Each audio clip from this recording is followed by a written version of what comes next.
Baik, riwayat Nuh, Kejadian 6 ayat 9 sampai 22. Inilah riwayat Nuh.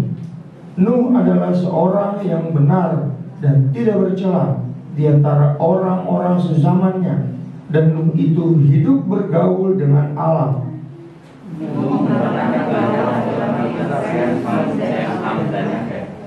Adapun bumi itu telah rusak di hadapan Allah dan penuh kekerasan.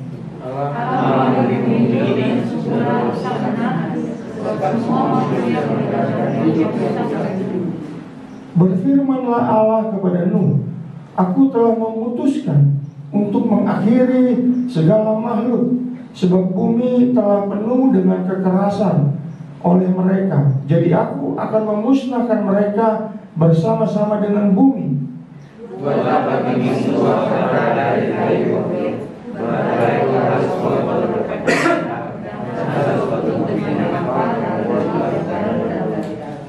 Beginilah engkau harus membuat bahtera itu 300 hasta panjangnya, 50 hasta lebarnya, dan 30 hasta tingginya.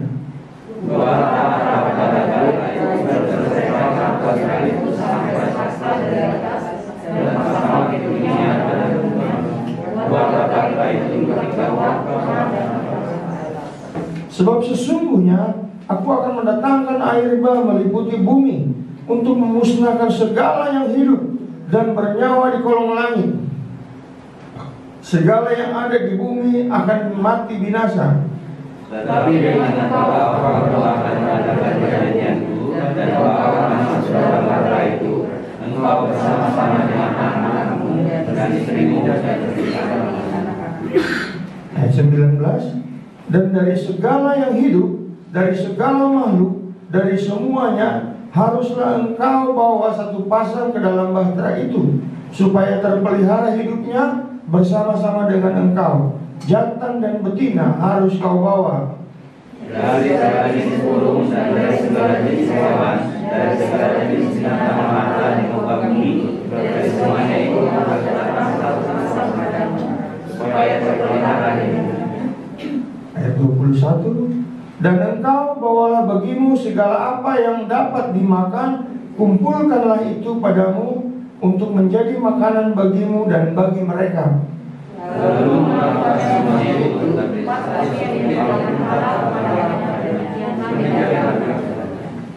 Ya, yang berbahagia kita semua yang membaca dan melakukan firman Tuhan. Bapak Ibu dan saudara yang kekasih, kita akan merenungkan bagian ini di bawah satu tema besar. Ya, bulan ini, bulan April, temanya adalah bertumbuh dalam hubungan dengan Allah. Ya, nah kita ada tema kecilnya hidup bergaul dengan Allah. Bapak Ibu kalau memperhatikan kehidupan Nuh, ya, Nuh mengalami pertumbuhan hubungan dengan Allah karena Nuh setiap hari hidup bergaul dengan Allah. Ya, nanti kita akan lihat lebih jauh apa yang dimaksud dengan hidup bergaul dengan Allah. Ya, nah hubungan Nuh dengan Allah pada mulanya, ya, adalah sama seperti hubungan manusia pada umumnya. Ya, hubungan antara pencipta dan ciptaannya. Ya, hubungan antara Tuhan dan hambanya.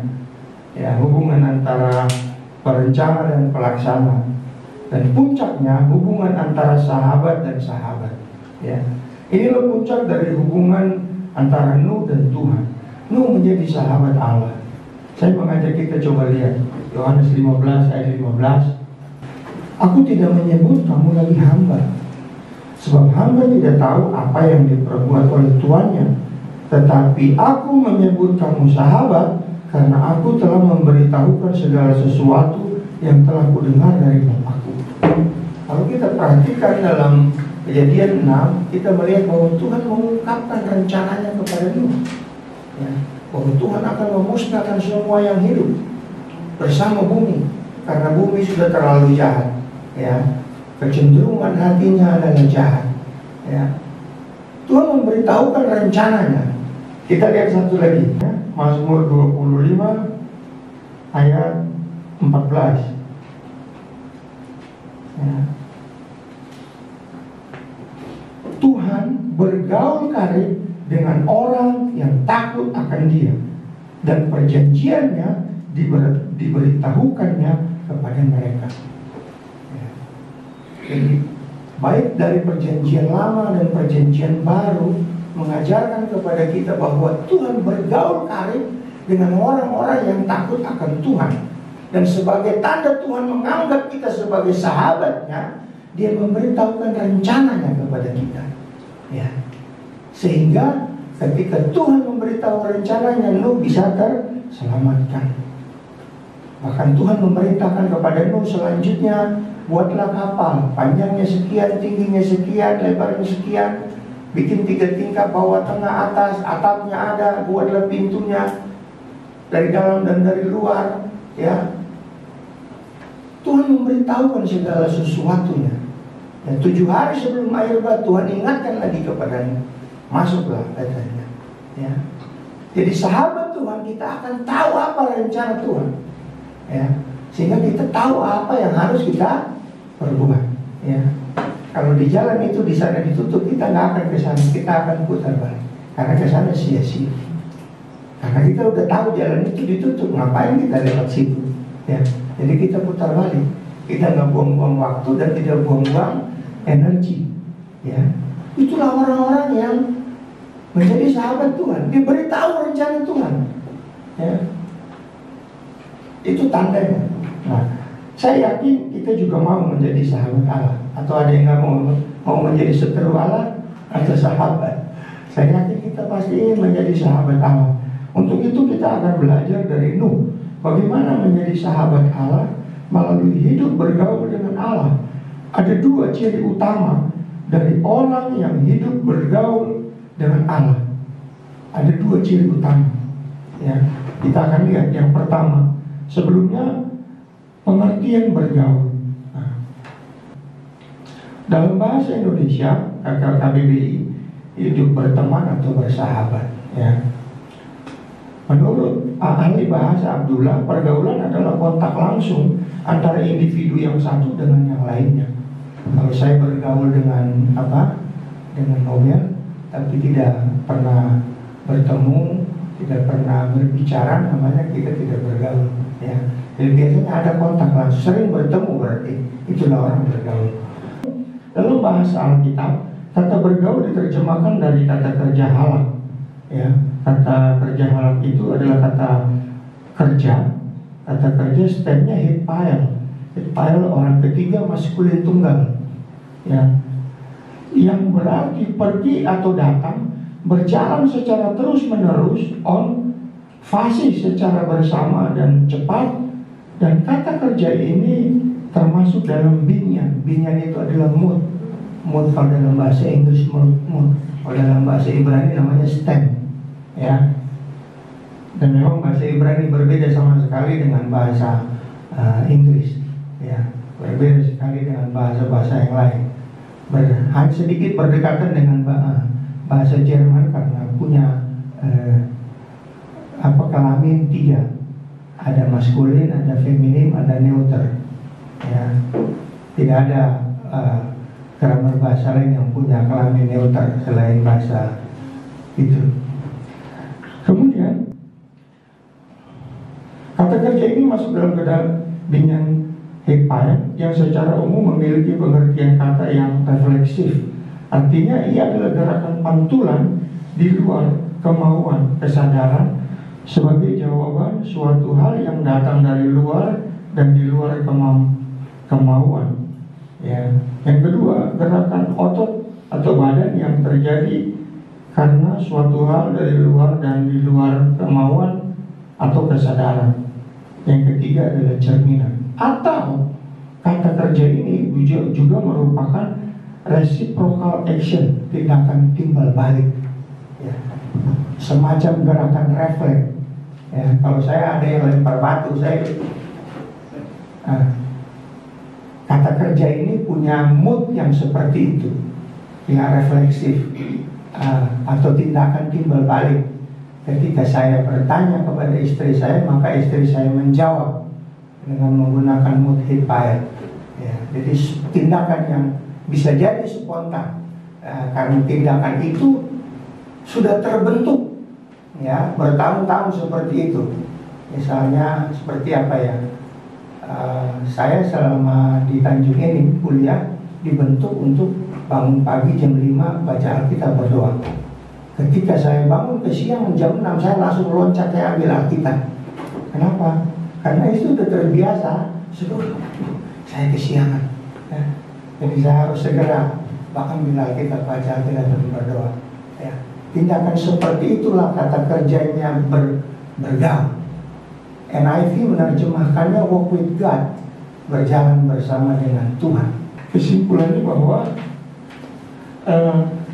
istilah bergaul dengan Allah dapat kita artikan bahwa Nuh adalah orang yang secara aktif dan terus menerus pergi dan datang kepada Allah dan memiliki hubungan yang timbal balik, sehingga kemudian itu menjadi sebuah respon yang terjadi secara otomatis atau spontan. Karena Allah juga selalu datang kepada Nuh, sehingga Nuh dan Allah seperti layaknya seorang teman yang selalu mengadakan kontak, mengadakan hubungan. Ya. Nah, ciri orang yang memiliki hubungan yang bergaul dengan Allah, yang pertama Bapak Ibu, memiliki komunikasi dua arah yang intens dengan Allah. Kalau kita mau menjadi sahabat Tuhan, maka kita harus sering-sering berkomunikasi dengan Tuhan. Ya, bagaimana caranya berkomunikasi dengan Tuhan? By WA kan? Ya, tentunya dengan berdoa. Itulah cara kita berbicara kepada Tuhan. Ya, ya Tuhan, terpujilah Engkau pagi ini saya ada sebagaimana saya ada oleh karena kasih anugerah. Kita sedang berbicara kepada Tuhan. Ya, berbicara kepada Tuhan. Kalau waktu lalu saya jelaskan mengenai Daud, ya, Daud berbicara kepada Tuhan disertai sikap tubuh. Say to God with a great latitude, dengan sikap tubuh yang baik. Ya. Nah, itu kita lihat dalam teks ini, kita bisa melihatnya dalam Kejadian 6 ayat 13. Maka Allah berkata kepada Nuh, kata Allah, ya. Maka Allah berkata kepada Nuh, dan selanjutnya kemudian Kejadian ayat pasal 6 ayat 22, lalu Nuh melakukan semuanya itu. Jadi Allah berkata kepada Nuh, Nuh melakukannya. Ya, itulah komunikasi dia. Apa yang Allah katakan dilakukan Nuh. Apa yang Allah katakan dilakukan Nuh. Ya, Nuh kemudian juga berbicara kepada Tuhan. Ada hubungan yang intens Bapak Ibu dengan Tuhan. Saya nggak tahu seberapa sering kita berkomunikasi dengan Tuhan. Ya, ketika kita berdoa, kita bicara kepada Tuhan. Ketika kita membaca Alkitab, kita mendengarkan isi hati Tuhan. Ya, seringkali Tuhan bicara juga dalam hati nurani kita, tapi seringkali kita tidak peka. Ya, dalam Timotius kalau kita baca nanti, ya, hati nurani kita turut berbicara sebetulnya. Tapi seringkali karena kita tidak sering berkomunikasi dengan Tuhan, apa yang Tuhan taruh dalam hati kita, yang adalah Roh Kudus, kata Tuhan, kamu tidak akan sendiri, kamu akan kuberikan pendamping. Siapa pendampingnya? Roh Kudus, yang akan menjaga, melindungi, menjelaskan, menerangkan, menghibur, menguatkan, meneguhkan, dan lain sebagainya, termasuk menjelaskan kehendak Tuhan. Tapi seringkali kita membuat roh yang ada di dalam kita ini padam, ya, padam, sehingga tidak terdengar suaranya oleh kita, karena kita terbiasa mendengarkan isi hati kita, suara hati kita, terbiasa mendengarkan apa yang ada di pikiran kita. Ya, oleh sebab itu, Bapak Ibu dan saudara-saudaraku yang terkasih dalam nama Tuhan Yesus Kristus, marilah kita memulai satu hubungan yang baik dengan Tuhan. Kalau kita ingin menjadi sahabat Tuhan, ya, memulai pagi hari dengan berdoa, kemudian merenungkan firman Tuhan. Harus pagi Pak? Ya enggak lah. Ya, tergantung komitmen kita di hadapan Tuhan. Ada juga yang sebangun paginya aja, ada yang bangunnya jam 9 ya dia baca, bangunnya jam 10 dia baca dan berdoa.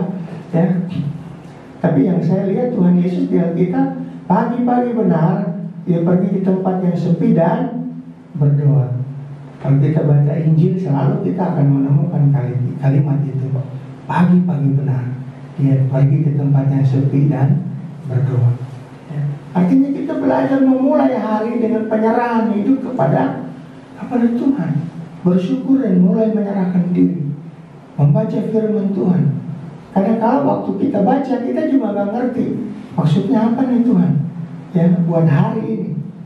Jalani saja, terima saja. Nanti ketika kita menjalani hari kita akan menemukan, oh ini maksudnya Tuhan. Pagi-pagi benar memberikan saya bacaan firman Tuhan seperti ini. Saya selalu pakai GKI punya aplikasi, ya. Dan di situ ada renungan gratis. Kita bisa download, kemudian kita bisa lihat. Mungkin belum banyak yang tahu, tapi saya sudah pernah kasih tahu. Ini aplikasi GKI punya. Tadi ada renungan, ada beritanya, ada segala macam lah. Walaupun masih banyak kekurangannya, tapi ini menolong. Renungannya tiap hari ada. Hari ini hati-hati sumbatan. Ya, membiasakan diri sehingga ketika hubungan kita lancar dengan Tuhan, ketika hubungan kita dengan Tuhan menjadi intens, kita akan semakin karib, semakin dekat. Dan akhirnya apa? Tuhan akan memberitahukan rencananya kepada kita, dan Tuhan akan memberitahu kepada kita bagaimana Dia melindungi kita. Ya, sama seperti Tuhan melindungi Nuh.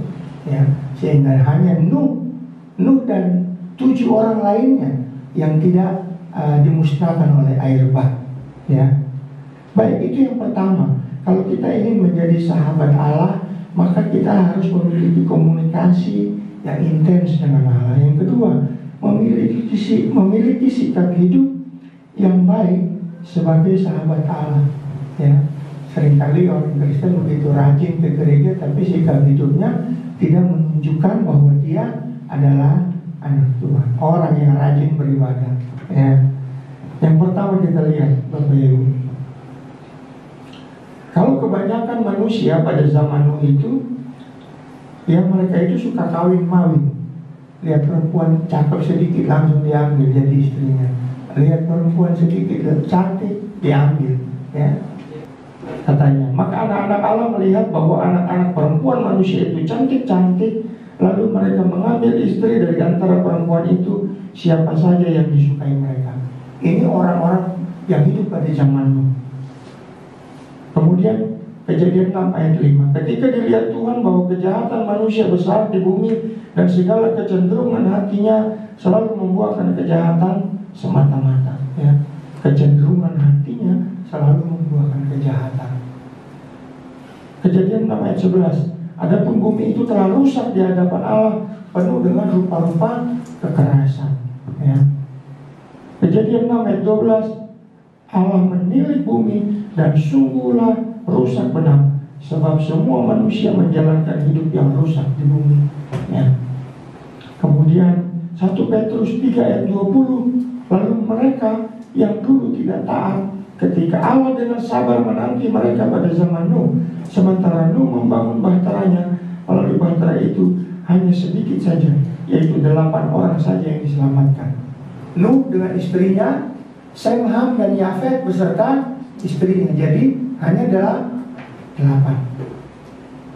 Padahal waktu Nuh membangun bahtera itu waktunya cukup lama. Ada yang tahu berapa tahun Nuh membangun bahtera? Yang bahtera yang luasnya, panjangnya kurang lebih 150 kurang. Satu hasta itu 45 cm. Ya. Jadi kalau dikali 300 berapa? 135 meter panjangnya. Ya. Lebarnya 50, tingginya 30. Bayangkan dengan alat pada zaman itu, ya, bukan pada zaman sekarang alatnya. Pahatnya mungkin dari batu yang diruncing-runcingkan. Ya. Nuh harus mengerjakan itu. Butuh waktu yang cukup panjang, dan selama waktu pengerjaan kapal itu, berita tentang pertobatan, berita tentang itu diberitakan. Makanya dalam 2 Petrus dikatakan, 1 Petrus dikatakan, mereka yang dulu tidak taat ketika Allah dengan sabar menanti mereka pada zaman Nuh, Sementara Nuh membangun bahteranya, melalui bahtera itu hanya sedikit, ya. Maaf, Nuh disebut juga sebagai pemberita kebenaran, ya, pemberita kebenaran. Jadi Nuh bukan berdiam diri hanya membuat kapal saja. Dia sebetulnya mencoba merayu orang-orang di sekitarnya pada zaman itu untuk berubah. Dan nanti kalau perahu saya jadi ikut juga barangkali begitu, ya, jalan-jalan naik perahu gitu. Ngapain jalan-jalan sama orang gila bangun perahu di atas gunung, katanya gitu. Kira-kira ya, di dialognya mungkin seperti itu. Jadi cukup lama orang-orang itu diberitakan firman Tuhan, dicoba disadarkan oleh itu, tapi juga bebal. Dan akhirnya hanya 8 orang, pergi Nuh dan keluarganya, ya. Berbalik dengan sikap orang-orang pada zamannya, sikap Nuh malah berbeda. Yang sudah pasti berbeda. Yang pertama itu Kejadian 5 ayat 29. Kita lihat. Dan ia menamai anak itu Nuh, sambil berkata, anak ini akan memberi penghiburan kepada kita dalam kerja keras dan jerih payah tangan kita akibat tanah yang telah dikutuk oleh Tuhan. Jadi ketika Adam berdosa, Tuhan mengutuk tanah itu, ya. Kamu laki-laki akan berpeluh, katanya, ketika mencari nafkahnya. Dan tanah itu akan mengeluarkan onak dan duri. Tapi Nuh lahir, orang tuanya katakan bahwa anak ini akan memberikan kelegaan kepada kita, ya, di tanah yang telah dikutuk Tuhan. Artinya dari waktu lahirnya saja, Nuh itu sudah membawa sesuatu yang baik, yang positif, yang melegakan untuk orang-orang di sekitarnya, ya. Sudah membawa berkat waktu lahirnya aja, belum bisa apa-apa dia udah jadi berkat. Yang kedua, tetapi Nuh mendapat kasih karunia di mata Tuhan. Nuh itu dipandang Tuhan itu nikmat. Mana yang kita mengartikannya? Seperti kita memandang capcay dengan nasi putih kali ini. Ini kalau dimakan enak bener nih, ya. Rasanya gurih enak, ya. Ada udangnya, ada baksonya, gitu ya. Kira-kira seperti itulah Tuhan memandang Nuh. Kenapa? Sikapnya yang baik, kata-katanya yang baik, gitu ya. Dipandang nikmat. Itu terjemahan aslinya, ya. Jadi bukan mendapat kasih karunia, ya, tetapi dipandang nikmat oleh Tuhan, ya. Artinya kita menjadi orang yang enak dipandang. Saya baru tahu beberapa waktu yang lalu ternyata saya enak dipandang. Percaya nggak Bapak Ibu? Ada orang mau marah-marah, lihat saya nggak jadi marah. Iya, berarti wajah saya melegakan gitu, ya. Waktu lalu di tol mobil saya sama mobil Pak Tumpal hampir tertabrak karena orangnya ngerem mendadak. Dia udah marah-marah, saya buka kaca, kenapa? Kenapa banget? Oh, saya mau coba lihat, jadi saya turun mobil. Kenapa? Oh, nggak apa-apa Pak, nggak jadi. Puji Tuhan, ya. Dia lihat saya nggak jadi marah. Itulah wajah orang yang bergaul karib dengan Tuhan. Seperti saya ini contohnya, kira-kira begitu. Saksinya banyak loh, Pak Pendeta ada, Tumpal ada, Rina ada. Orang mau marah nggak jadi marah, Bu, bayangin. Dia mendalam nama Tuhan Yesus, puji Tuhan. Udah Pak, jalan aja. Oh iya, baik kalau gitu. Itu kalau wajah kita adalah wajah Tuhan. Orang nggak jadi marah lihat kita. Jadi itu mendapat kasih karunia. Jadi kalau kita ingin mendapat kasih karunia itu keadaan, ya. Kemudian yang ketiga adalah, dan jika Allah tidak menyayangkan dunia purba kecuali Nuh, seorang pemberita kebenaran. Nah ini pemberita kebenaran bersama 7 orang lainnya, tetapi mendatangkan air bah ke atas dunia yang tidak mengenal Allah. 2 Petrus 2 ayat 5. Sebagai sahabat Allah, Nuh menunjukkan kualitas hidupnya sebagai sahabat Allah. Nah ini harus menjadi catatan penting bagi kita. Semakin sering kita ke gereja, semakin berat bebannya. Berarti orang ini rajin ke gereja. Harapan orang bahwa orang yang rajin ke gereja adalah orang yang baik-baik. Ya, betul kan? Begitu kan? Ya. Ketika orang yang rajin ke gereja tidak berbuat baik, kita mendatangkan pelecehan atas diri kita sendiri. Katanya rajin ke gereja, disenggol sedikit marah-marah. Katanya rajin ke gereja, ya kan? Jadi semakin kita sering ke gereja, maka bebannya ada, harus menunjukkan kualitas hidup yang baik. Katanya ke gereja rajin, kasih persembahan segitu-segitu terus. Kan Tuhan Yesus juga nggak berubah, makanya saya kasih persembahan juga nggak berubah. Dulu, sekarang, dan selama-lamanya. Jadi kasihnya 2.000. Tuhan Yesus tidak berubah. Alasannya teologi sekali. Ya. Jadi kalau kita anak Tuhan, kita harus menunjukkan kualitas hidup sebagai anak Tuhan. Yang paling gampang apa sih? Buahnya kasih, sukacita, damai sejahtera, lemah lembut. Kayaknya saya semua ya. Ketika kita hidup Pak, semakin mendekatkan diri kepada Tuhan, baca Alkitab. Ada yang baca Alkitab berdoa jam 2 pagi, jam 2 pagi bangun. Jam 8 udah ngomongin, tau gak? Dia udah ngegibah pagi-pagi. Jam 2 pagi bangun baca Alkitab berdoa, sampai nangis-nangis, angkat tangan tinggi-tinggi. Jam 8 pagi ngomongin orang. Ada yang begitu. Pernah begitu?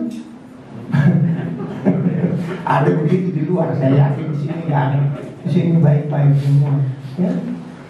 Kualitas hidup kita ada tanggung jawabnya di situ. Anak Tuhan, ya kan? Berarti tanggung jawabnya apa? Harus hidup sama seperti Tuhan, mendekatilah minimal. Ya. Pak Tumpah orang di tetangga, Pak Tumpah rajin tiap minggu ke gereja katanya. Apa yang diharapkan orang? Walaupun dia tidak berharap sesuatu kepada Pak Tumpah, tapi paling tidak dia ingin melihat kebaikan yang muncul dari hidup kita. Dan itu muncul dalam kehidupan Nuh, sehingga Nuh pantas disebut sebagai sahabat Allah. Apalagi saudara dan saya, ketika kita berkata, kamu tahu saya sahabat Allah, orang ketawa. Kenapa ketawa? Kamu aja bilang kerok, gimana mau jadi sahabat? Jadi menjadi orang Kristen, menjadi anak Allah, menjadi sahabat Allah, ada tanggung jawab. Ya, kita harus jadi walaupun belum sempurna, tapi kita harus berjuang ke arah itu. Ya, berjuang ke arah itu untuk menjadi jauh lebih sabar. Ya. Baik. Bapak Ibu dan Saudara, itu dua hal. Jadi kalau kita ingin menjadi sahabat Tuhan, yang pertama menjadi komunikasi yang intens dengan Tuhan, ya, sehingga kita bisa menjadi taat. Yang kedua adalah kita memiliki kualitas hidup atau sikap hidup sebagai anak-anak Tuhan, sepadan dengan apa yang kita. Orang hari Minggu pakai baju bagus, orang udah lihat pasti orang Kristen mau ke gereja, betul ya? Kalau saya dibilang saya mau ke gereja, orang udah lihat. Saya dijalan sama istri, kadang dari sana naik motor, dia bilang, dia orang itu mau ke gereja. Kok tahu? Iya, baju kayak gitu, baju gereja. Padahal belum tentu ya, bisa aja dia mau ke kondangan ya. Tapi memang berbeda, artinya orang yang mau pergi gereja. Saya suka bilang hari Minggu ketemu papasan, tuh orang Kristen juga. Kok tahu Bang? Kayaknya mau ke gereja. Ya. Apalagi sikapnya, orang berharap dari kita, berharap sebetulnya, walaupun dia tidak meminta, tidak mengatakan sesuatu. Ya. Jadi ingatlah, dimanapun saudara berada, baik di rumah, di pekerjaan, di Jakarta atau di luar kota, ya, ketika kalian disebut Kristen, bahwa ada tanggung jawab di balik nama Kristen itu, bahwa kalian harus memiliki sikap hidup yang sesuai dengan anak-anak Tuhan harus hidup. Apalagi sampai disebut sahabat Allah, tanggung jawabnya berat. Ya. Tapi itu predikat yang di perjanjian lama ada pada Nuh, Dan di perjanjian baru Yesus sebutkan lagi, ulangi lagi dalam Yohanes 15 ayat 15, ya, kamu bukan lagi hamba, kamu adalah sahabat, karena aku memberitahukan kepadamu apa yang disampaikan oleh Bapa. Artinya rencana-rencana, pekerjaan-pekerjaan itu hanya diberikan kepada sahabat, pada para murid, bukan orang-orang di luar itu, ya. Dan kepada kita dianugerahi perlindungan yang sempurna kalau kita menjadi sahabat Allah, ya. Sama seperti Nuh, dilindungi Tuhan, dijagai Tuhan, ya, dengan sempurna, ya. Apa-apa yang harus dikerjakan Nuh untuk menghadapi air bah, diberitahu Tuhan secara detail, ya. Ada yang tanya, Pak, itu Nuh gimana nangkapin binatang-binatangnya? Gak perlu binatang itu yang datang. Nanti baca pasal selanjutnya, pasal 7, pasal 8. Jelas di situ dituliskan Tuhan, oh binatang itu datang. Memang Tuhan perintahkan loh, ya. Ada yang 7 pasal, ada yang sepasang. Nah, itu pertanyaan konyol aja supaya kita jadi bingung. Ini pemuat nggak di kapal? Pak, yang muat lah. Orang Tuhan yang ngatur kok, Tuhan yang merancang kok, kenapa nggak muat? Ya. Dan lu bisa tangkap, dia bisa. Orang binatang itu datang, tinggal lu arahkan, kamu naik tingkat 2 saja. Ya, nanti baca di pasal 7, pasal 8 ada. Jadi kita nggak usah bingung untuk itu.